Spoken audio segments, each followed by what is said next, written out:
everyone! I'm back with another fanart vid, and this time I'm drawing Kingsmould from Hollow Knight. I have so much to gush over this game, but first I want to briefly discuss my plans for this drawing. The main goal I have is to draw armor engravings. I touched upon this a while ago when I drew Ophilia from Summoner's War, and I felt like the Kingsmould is the perfect subject for this. I wanted to draw it in my style and have my own interpretation of it while still remaining faithful to the original design. Now on to Hollow Knight. I absolutely love this game. I currently have 84 hours synced in and I'm at 103% completion.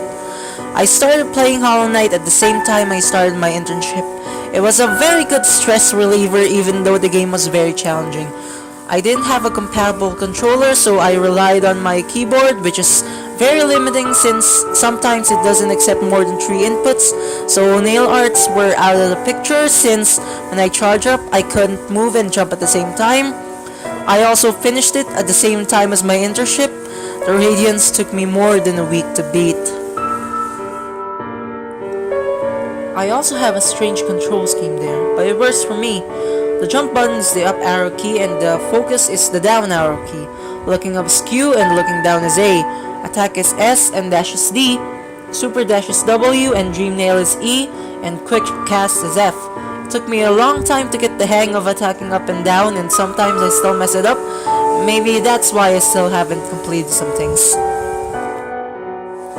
Spoiler alert on some quests and bosses for Hollow Knight. If you don't want to be spoiled, skip to this time or just mute the video until that time. Anyways, speaking of things I haven't completed yet, the stuff I haven't completed are the Trial of the Fool, the Flower Quest, the Path of Mental Pain, and I've completely given up trying to beat Nightmare King Grim, so I chose to extinguish the lantern. I won't even attempt Steel Soul. Probably my favorite boss fight were the Mantis Lords and the Dung Defender.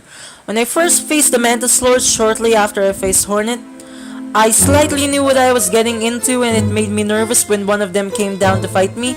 It was very hard since I haven't got the hang of dashing yet, and after a few attempts, I beat the first Mantis Lord, and then my fear came true. When the remaining 2 came down to fight, I barely lasted 5 seconds. After a dozen or more so attempts, I was able to get the hang of the fight and it was really fun and epic. The combination of adrenaline and the feeling of one wrong move could ruin my momentum. I beat him eventually and then descended to my least favorite place in the game, Deep Nest. Onto the Dung Defender. I feel like I could make an entire video just talking about why he's my favorite character in the whole game. Actually, I'm gonna drawing 2 and maybe the Mantis Lords as well. I actually beat him in my first try and the fight was extremely fun. I wanna say more but I'm gonna hold my tongue for when I make a drawing of him. Anyways, enjoy the rest of the video. I'll chime in from time to time to explain what I'm doing and my thought process on it. Enjoy!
Smart segue. So, to make the engravings, I use dark gray watercolors and a white gel pen. First, I fill in all the areas I want to engrave with the gray watercolor, and then after they dry, I go over the engravings I did while sketching with the white gel pen. The darker the watercolor, the more vibrant the white gel is while going over it. That's why I repainted some areas in a darker color. The engraving pattern was inspired by the stuff you saw in the walls and platforms in the Queen's Garden.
Thank you so much for watching and sticking to the end of the video.